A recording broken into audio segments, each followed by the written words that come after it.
Hello cricket session viewers எல்லாருக்கும் வணக்கம். நான் உங்க சஞ்சீவ். எங்களோட ரிச்சர்ட்ஸ் இருக்காரு. இன்னைக்கு இந்தியா 4th T20 மேட்ச் ஜெயிச்சிட்டாங்க. சீரீஸும் ஜெயிச்சிருக்காங்க. தொடர்ந்து அவங்க வந்து 17வது முறையா வந்து ஹோம்ல வந்து ஜெயிச்சிருக்காங்க. ரிச்சர்ட்ஸ், இன்னைக்கு நிறைய டாபிக் பேச வேண்டியது இருக்கு. பிச் கண்டிஷன், இந்தியாவோட பெர்ஃபார்மன்ஸ், ரொம்ப முக்கியமான இந்த ஹர்ஷித் ராணாவோட சர்ச்சையான வந்து கன்கஷன் சப்ஸ்டியூட்டா உள்ள வந்த விஷயம். நீங்க ஃபர்ஸ்ட் பிச் கண்டிஷன் பத்தி பேசுங்க, நம்ம கேட்போம். இந்த பிச் வந்து நிறைய ரெட் சாயில் கலந்து தயாரிக்கப்பட்ட ஒரு பிச் தான். ஸோ அந்த ரெட் சாயிலுக்கே இருக்கிற பவுன்ஸ் வந்து இருக்கும் அப்படின்னு சொன்னாங்க. நெக்ஸ்ட் வந்து பிச்சுக்கு ரொம்ப வாட்டர் காட்டாம அப்படியே வச்சிருந்திருக்காங்க. ஸோ பிச் ரொம்ப ஹார்டா இருந்தது. ஸோ அதனால ஸ்பின்னர்ஸ் கொஞ்சம் ஹெல்ப் இருக்கும் அப்படின்னு சொன்னாங்க. மோஸ்ட்லி எல்லாமே அப்படிதான் இருந்துச்சு. டியூ வந்து செகண்ட் பார்ட்ல இருக்கும் அப்படின்னு இருந்துச்சு. ஸோ வந்து இது ஒரு 190 to 200 ரன் அடிக்கக்கூடிய ஒரு விக்கெட் தான். ஓகே, இப்போ நம்ம டிலேவே பண்ணாம ஹர்ஷித் ராணா பத்தி போயிடுவோம். டெபு வேற பண்ணிருக்காரு இன்னைக்கு, ஒரு வித்தியாசமான டெபு. நீங்க என்ன நினைக்கிறீங்க? ஆக்சுவலி வந்து கரெக்ட்னு நினைக்கிறீங்களா? இந்த மாதிரி வந்து 6வது ஓவருக்கு அப்புறம் உங்களுக்கு திடீர்னு ரமன்தீப் வந்துட்டு அதுக்கப்புறம் ஒரு உள்ள கொண்டு வந்தது, இதெல்லாம் கரெக்ட்னு நினைக்கிறீங்களா? உங்களோட கருத்து என்ன இந்த மொத்த சர்ச்சையை பத்தியே? என்னை பொறுத்த வரைக்கும் என்னன்னு கேட்டீங்கன்னா, ஒரு ரூல் வந்து இதை அலோவ் பண்றதுனால தானே ஒரு டீம் அதை செய்யறாங்க. அப்ப வந்து பாத்தீங்கன்னா இங்க ரூல் தான் இதை அலோவ் பண்ணுது. இது வந்து நம்ம வந்து இப்போ ஒரு சவுத் ஆப்பிரிக்கா செஞ்சாலோ இல்ல வேற டீம் செஞ்சாலோ இல்ல யார் செஞ்சாலும் சரி, நம்ம டீம்ஸ் மேல வந்து எதுவுமே சொல்ல முடியாது நம்மளை பொறுத்த வரைக்கும். ஏன்னா கிரிக்கெட்ல நமக்கே தெரியும் எதுக்கியா இப்படிலாம் ஒரு ரூல் வச்சிருக்கீங்க அப்படிங்கிற மாதிரி ரூல் எல்லாம் வச்சிருப்பாங்க. இப்போ ஒருத்தனுக்கு வந்து பேட்ஸ்மேனுக்கு வந்து அம்பையர் வந்து LPWக்கு வந்து அப்பீல்ல வந்து அவுட் கொடுத்துட்டாரு அப்படின்னா அவங்க ஓடி எடுக்கிற ரன் இருக்கு. அந்த ரன் வந்து அப்பீல்ல போய் அது நாட் அவுட்னு வந்தா அந்த ஒரு ரன் கிடைக்காது. அப்போ ஒரு பாலுக்கு ஒரு ரன் அடிச்சு வின் பண்ற ஒரு மேட்சா இருந்தா நீங்க என்ன பண்ணுவீங்க? நீங்க தான் அப்பீல்ல நாட் அவுட் வந்துருச்சப்பா, நான் ஓடி எடுத்த ரன் கொடுப்பா அப்படின்னா என்ன சொல்லுவாங்கன்னா, ரூல் அம்பையர் அவுட் கொடுத்ததும் அந்த பால் டெட் பால் ஆயிடுச்சு, சோ நான் உனக்கு ரன் தர மாட்டேன் அப்படின்பாங்க. இதுக்கு கொஞ்ச நாளைக்கு முன்னாடி இவங்களே வந்து இது பண்ணுவாங்க, அப்புறம் இவங்களே கண்டுபிடிப்பாங்கன்ற மாதிரி மேன் கட் அப்படின்னு இவங்களே ஒரு ரன் அவுட்டுக்கு மேன் கட்டுன்னு ஒரு இந்தியன் பிளேயரோட நேம வச்சு அதுக்கு வந்து அப்படி ஒரு ரன் அவுட் பண்ணலாங்கிற விதியும் வச்சுக்கிட்டு அந்த ரன் அவுட் செய்யறப்ப உடனே வந்து ஸ்பிரிட் ஆஃப் அது என்னது ஸ்பிரிட் ஆஃப் த கேம் வந்து இல்ல அப்படின்றாங்க. அப்படி இப்படி அப்படின்ட்டு இவங்க ரொம்ப பேசுவாங்க. சோ நான் என்ன சொல்றேன்னா, உங்களுக்கு கண்ணு முன்னாடி ரூல்ஸ் கரெக்டா வைங்க, வச்சீங்கன்னா இவ்வளவு சர்ச்சையும் பிரச்சனையுமே இருக்காது இல்ல யாருக்குமே. அதுதான் இங்க இருக்கிற ரொம்ப முக்கியமான விஷயம். இது வந்து என்னன்னு கேட்டீங்கன்னா, இந்த ரூல்ஸ் வந்து நான் ஏத்துக்க மாட்டேன். அதாவது ரீப்ளேஸ்மெண்ட்னா எப்படி இருக்குன்னா ஒரு நியாயமா இருக்கணுங்க. நியாயம்னா நான் எப்படி சொல்ல வரேன்னா, ஒரு ஆல்ரவுண்டர் அப்படின்னா ஒரு ஸ்பின் ஆல்ரவுண்டர் கூட போட்டுக்கோ, ஒன்னும் பிரச்சனை கிடையாது. ஏன்னா இன்னைக்கு ரமன்தீப் சிங் இல்லன்னு வச்சுக்கோங்களேன், நீங்க சிவன் விவேக் பதிலா யாரை உள்ள எடுத்துட்டு வர முடியும்? யாரையுமே எடுத்துட்டு வர முடியாதுல்ல. வாஷிங்டன் சுந்தர வேணா கொண்டு வரலாம். நீங்க சொல்ற மாதிரி ஸ்பின் ஆல்ரவுண்டர் கன்சிடர் பண்ணலாம். ஒன்னும் பிரச்சனை இல்ல, ஒரு ஸ்பின் ஆல்ரவுண்டர் போட்டு கூட நீங்க விளையாடிக்கோங்க, அது தப்பு கிடையாது. ஏன்னா நீங்க சொல்ற மாதிரி பாத்தீங்கன்னா அதான், இப்ப நம்ம வந்து லைக் ஃபார் லைக் போனா ஒரு ஃபாஸ்ட் பவுலிங் ஆல்ரவுண்டர் இருப்பாரு, திடீர்னு பார்த்தா ஒரு ஃபாஸ்ட் பவுலிங் ஆல்ரவுண்டர் சப்ஸ்டியூட் இருக்க மாட்டாரு, அதனால ஸ்பின் போலாம் நீங்க சொல்ல வரீங்க. கரெக்ட்டுங்களா? ஒரு ஆல்ரவுண்டர்னா ஒரு ஆல்ரவுண்டர் அந்த மாதிரி ஸ்பின்னா இருந்தா கூட ஒன்னும் பிரச்சனை இல்லை, அப்படி எடுத்துக்கலாம். இப்ப நீங்க பாத்தீங்கன்னா ஹர்ஷித் ராணா நீங்க வந்து நாம என்ன சொல்லிட்டு இருந்தோம், 2 ப்ராப்பர் ஃபாஸ்ட் பவுலரை வச்சு விளையாடணும்னு சொல்லிட்டு இருந்தோம். அந்த 2 ப்ராப்பர் கண்டிப்பா வந்து இப்ப இந்த முறையில வந்ததுனாலதான் இன்னைக்கு இந்த மேட்சே இவங்க ஜெயிச்சாங்க.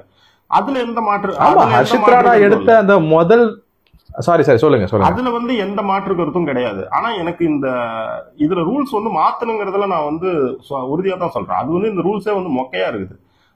ஏற்கனவே இப்படிதான் வந்து பாத்தீங்கன்னா ஆஸ்திரேலியா கூட விளையாண்டப்ப ரவீந்திர ஜடேஜாவுக்கு இதே மாதிரி ஆச்சு, தலையில அடிபட்டுச்சு. உடனே இவங்க வந்து ஒரு ஸ்பின் ஆல்ரவுண்டருக்கு பதிலாக இவங்க என்ன செஞ்சாங்கன்னா ஒரு ஃபுல் டைம் லெக் ஸ்பின்னரை கொண்டு வந்தாங்க, சாகலை கொண்டு வந்தாங்க. அந்த மேட்ச் வின் பண்றதுக்கு காரணமே சாகலா தான் அந்த இடத்துல இருந்தார். புரியுதுங்களா? கண்டிப்பா. இன்ஃபேக்ட் நான் அந்த மேட்சை பத்தி உங்ககிட்ட பேசணும்னு இருந்தேன். அந்த டைம்லயும் வந்து ஒரு பெரிய சர்ச்சையா இருந்தது. இந்தியா வந்து உடனே வந்து கேட்கல அப்படின்னு, இந்த மாதிரி கன்கஷன் சப்ஸ்டியூட்டை பத்தி அப்படின்னு. இந்த மேட்ச்ல அந்த மாதிரி சர்ச்சையா இருக்கு. உள்ள நம்ம திங்க் டேங்க்ல யாரோ யோசிக்கிறாங்க, அதை கொஞ்சம் சீக்கிரம் யோசிச்சா நல்லா இருக்கணும். ஏன் ஒரு 6 ஓவர் கழிச்சு யோசிச்சாங்கன்னு எனக்கு புரியல. இல்ல அப்படிலாம் கிடையாதுங்க. ஃபர்ஸ்டே உள்ள வந்தது வந்து பாத்தீங்கன்னா உங்களுக்கு முதல்ல எடுத்ததுமே அனுப்பி விட்டதே வந்து பாத்தீங்கன்னா ரமன்தீப் சிங் தானே ஃபீல்டிங் அனுப்புனாங்க. ரமன்தீப் தான். அதனால வந்து அவங்க ஃபர்ஸ்டே வந்து சிவந்து வெளியே தான் வச்சிருந்தாங்க. நான் என்ன சொல்ல வரேன்னா, ஏன்பா ரூல்ஸ் எவ்வளவு மொக்கையா வச்சிருக்கிற, அப்புறம் எல்லாரும் தான் யூஸ் பண்ணுவாங்க. அதனால வந்து ரூல்ஸ் ICC அதான் பிரச்சனை, அவங்க மாத்தணும். ஓகே மாத்துவாங்க நம்பலாம். ஏன்னா வந்து கண்டிப்பா வந்து சரி, இது ஒரு பேசும் பொருளா தான் இருக்கும். ஸோ ரிச்சர்ட்ஸ், நம்ம அதுக்கப்புறம் வந்து நம்ம இந்தியாவோட பேட்டிங் பத்தி போயிடலாம். ஒரு சின்ன ஸ்டார்ட், திலக் வர்மா வந்து பாத்தீங்கன்னா அவர் தான் வந்து 3 வாட்டி கோல்டன் டக் ஆயிருக்காரு, முதல் பாலே அவுட் ஆயிருக்காரு. அதே மாதிரி வந்து ஹர்திக் பாண்டியா வந்து ஃபர்ஸ்ட் இந்தியன் பேட்ஸ்மேன் 5, 6, 7 இந்த 3 பொசிஷன்லயும் 50 அடிச்சிருக்காரு. சிவம் துபேவும் இன்னைக்கு பாண்டியாவும் அடிச்ச அந்த 50 வந்து பாத்தீங்கன்னா ஃபர்ஸ்ட் டைம் இந்தியாவில் வந்து ஒரு நம்பர் 6, நம்பர் 7 பேட்ஸ்மேன் 2 பேருமே 50 ஒரே மேட்ச் அடிச்சிருக்காங்க. இந்த மாதிரி சில ஸ்டாட்ஸ்லாம் இருக்கு. ஓவராலா அவங்க பேட்டிங் பெர்ஃபார்மன்ஸ் பத்தி என்ன நினைக்கிறீங்க நீங்க? ஃபர்ஸ்ட் வந்து சஞ்சு சாம்சன் அண்ட் கேப்டன் சூரியகுமார் யாதவ் பத்தி பேசணும். இது சஞ்சு சாம்சன் வந்து உண்மையாலுமே ஷார்ட் பால் வீக்னஸ் இருக்கிற ஒரு பிளேயரே கிடையாது. அவருக்கு ரெகுலரா மேட்ச் கிடைக்க ஆரம்பிச்சதுனால அவர் ஏதாவது பேட்டிங்ல செய்யணும்னு கிரீஸ்குள்ள நல்லா பின்னாடி போவாரு. ஆனா அக்ராஸ் போக மாட்டார், தள்ளி போக மாட்டார் ஆஃப் சைடு. ஆனா பின்னாடி மட்டும் போவாரு. அப்ப நெக்ஸ்ட் டைம்ல அப்படியே பின்னாடி போறப்ப என்ன ஆகுதுன்னு பாத்தீங்கன்னா, ஒரு ஷார்ட் பால் அடிக்கணும்னா அந்த பால் எங்க பிச் ஆகுதோ உங்க பாடி அந்த லைன்ல இருக்கணும். சோ அப்பதான் நீங்க வந்து அந்த பாலை விளையாடுறது வந்து உங்களுக்கு கொஞ்சம் ஈஸியா இருக்கும். ஆனா சஞ்சு சாம்சனை பொறுத்த வரைக்கும் என்ன பண்றாரு அப்படின்னு பாத்தீங்கன்னா, அவர் வந்து இந்த ரூம் கொடுத்து விளையாண்டுட்டு அவர் அந்த லெக் ஸ்டெம்ப்ல இருக்கிறதுனால அவருக்கு அந்த பந்தோட லைனுக்கு அவர் போக மாட்டேங்கிறாரு. அதுதான் பிரச்சனையா இருக்குது. ஆனா நிச்சயமா அவருக்கு ஷார்ட் பால் வீக்னஸ் கிடையாது. நான் மறுபடியும் சொல்றதுதான், அவருக்கு கத்தி எப்பயுமே தொங்கிட்டு இருக்கும். அதனால சோ வந்து சஞ்சு சாம்சன் வந்து அது கொஞ்சம் சீக்கிரம் வெளில வந்துட்டாருன்னா பரவாயில்ல. சூரியகுமார் யாதவுக்கு வந்து பாத்தீங்கன்னா இன்னைக்கு பந்து வந்து லெக் ஸ்டெம் லைன்ல இருந்து இன்னும் கொஞ்சம் வெளியே இருக்குது. அது ஆக்சுவலி வந்து பாத்தீங்கன்னா ஆனா ரொம்ப சர்வசாதாரணமா ஒரு மிட் விக்கெட்ல சிக்ஸ் அடியா சாரி அந்த ஸ்கொயர் லெக் அந்த பக்கம் மிட் விக்கெட்ல அவரால் சிக்ஸர் அடிக்க முடியும். அப்படியான ஒரு பால் அது. ஆனா அந்த பாலை தோண்டி எடுத்து நேரா இருக்கிற அந்த ஃபீல்டர்கிட்டயே அடிக்கிறாரு. அப்ப வந்து இதெல்லாம் என்னன்னு கேட்டீங்கன்னா இதுதான் கிரிக்கெட். சோ நீங்க வந்து ஃபார்ம் இல்லாம இருக்கப்போ உங்களோட கான்பிடன்ஸ் கம்மியா இருக்கும். அப்போ உங்க மண்டையில நிறைய குழப்பம் இருக்கும். அப்போ வந்து நீங்க இந்த மாதிரி போய் சிக்குவீங்க. என்னை பொறுத்த வரைக்கும் இவங்க 2 பேரும் அப்படியே ரொம்ப மோசமா இருக்காங்க. அப்படி இப்படிலாம் ஒன்றும் பூச்சாண்டி எல்லாம் காட்ட தேவையில்லைங்க. ஏன்னா இன்னைக்கு திரும்பி ஆரி குரூப் வந்தார் பாத்தீங்களா. அந்த மாதிரி வரக்கூடிய அளவுக்கான பொட்டன்ஷியல் இருக்கிற பிளேயர்ஸ் தான். நெக்ஸ்ட் அவங்க கிளாஸ் பத்திலாம் நமக்கு சந்தேகமே இல்ல. நெக்ஸ்ட் இன்னொன்னு பொதுவா நாங்க அடிச்சுக்கிட்டே இருப்போம் அப்படிங்கிற ஒரு இதுல இருக்கக்கூடிய இந்தியன் டீம் வந்து இன்னைக்கு அப்படி பெருசா போய் அந்த பெரிய அளவுல அந்த தப்பை செய்யல. என்ன பண்ணாங்க அப்படின்னு ஒரு நல்ல விஷயம் நீங்க பாக்கணும்னா, இந்தியாவுடைய T20 பேட்டிங் அப்ரோச் வந்து பார்த்தா நாங்க பவர் பிளேவ்ல என்ன நடந்தாலும் அடிப்போம்னு நினைக்கிறாங்க. அது நியாயம் தாங்க. ஏன்னா நீங்க பவர் பிளேவை வந்து யூஸ் பண்ணாம விட்டுட்டு நீங்க போய் இப்படி ஒரு பிட்ச்ல எல்லாம் மேட்ச் வின் பண்ணவே முடியாது. ஸோ அதனாலதான் ரிங்கு சிங் வந்து விக்கெட்டே போயிருந்தா கூட உள்ள வந்து விளையாண்டாரு.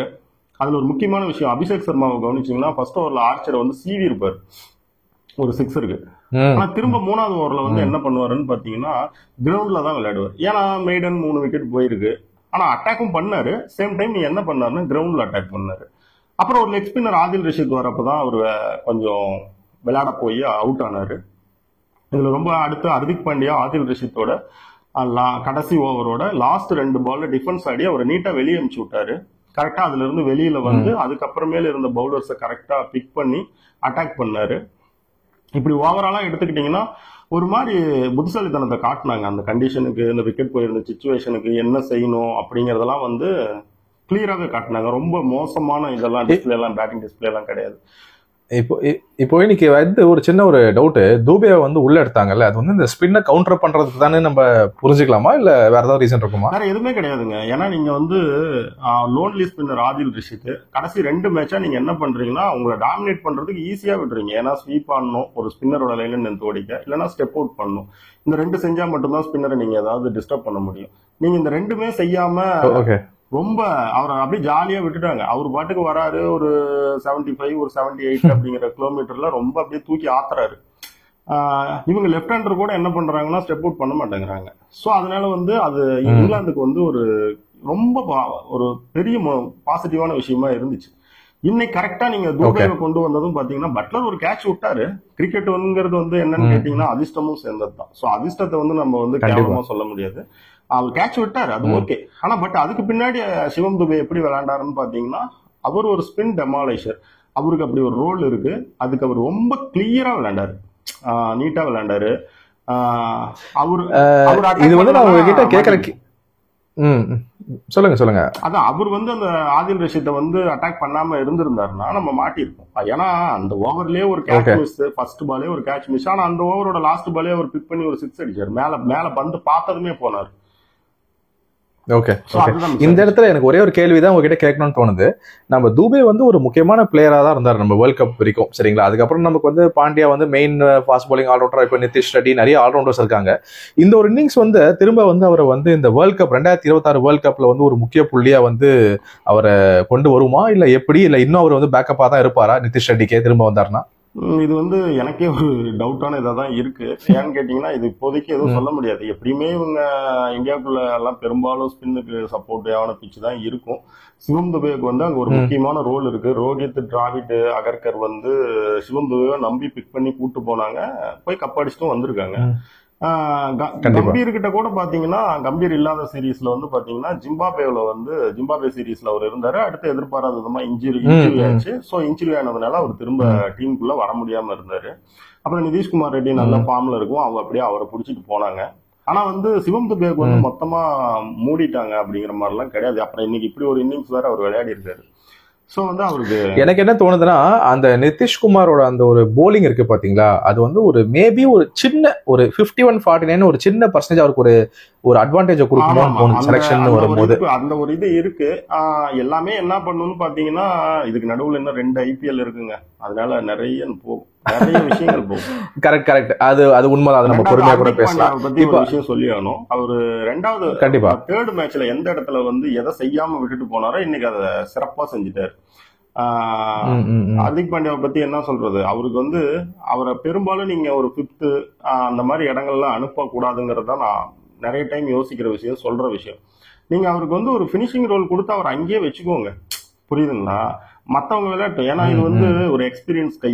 உங்களுக்கு கீழே இருக்கிறப்ப என்னன்னு கேட்டீங்கன்னா, ஒரு மேட்சை பினிஷ் பண்ணவோ, அதாவது சேசிங்ல பினிஷ் பண்ணவோ, அல்லது வந்து ஒரு ஸ்கோர் செட் பண்றதுக்கு ஃபர்ஸ்ட்ல விளையாடுறப்பவோ அவங்களுக்கு ஒரு ஐடியா இருக்கும். ஏன்னா இத்தனை நாள் விளையாண்ட பிளேயர்ஸ். சோ அதனால என்னன்னா, ஹார்திக் பாண்டியா வந்து இன்னும் ஒரு டவுன் கீழே இருக்கிறது நல்லதுதான். இன்னைக்கு அது பார்த்தோம்ல நமக்கு எவ்வளவு எஃபெக்டிவா இருந்ததுன்னு. கண்டிப்பா ஹார்திக் பாண்டியா ரொம்ப நல்லா விளையாடுறாரு. கண்டிப்பா அடுத்து நம்ம வந்து டைம் வேஸ்ட் பண்ணாம வந்து இந்தியாவோட போலிங்க்கு போயிடுவோம். அதாவது இங்கிலாந்து சேசிங். இதுல வருண் சக்கரவர்த்தி ஒரு ஸ்பெஷல் மென்ஷன். இந்த சீரீஸ்ல வரைக்கும் 12 விக்கெட் எடுத்திருக்காரு. ஒரு T20 சீரீஸ்ல ஹையஸ்ட் விக்கெட் எடுக்கிறது வந்து அவர் தான் இந்தியாவுக்கு. இதுக்கு முன்னாடியும் அவர் தான். சவுத் ஆப்பிரிக்கா சீரீஸ்ல 12 எடுத்திருந்தாரு. இந்த சீரீஸ்ல இப்போ வரைக்கும் 12 எடுத்திருக்காரு. கடைசி மேட்ச் ஆடுவாரு, எக்ஸ்ட்ராவே எடுப்பாருன்னு நம்புவோம். சொல்லுங்க ரிச்சர்ட்ஸ்.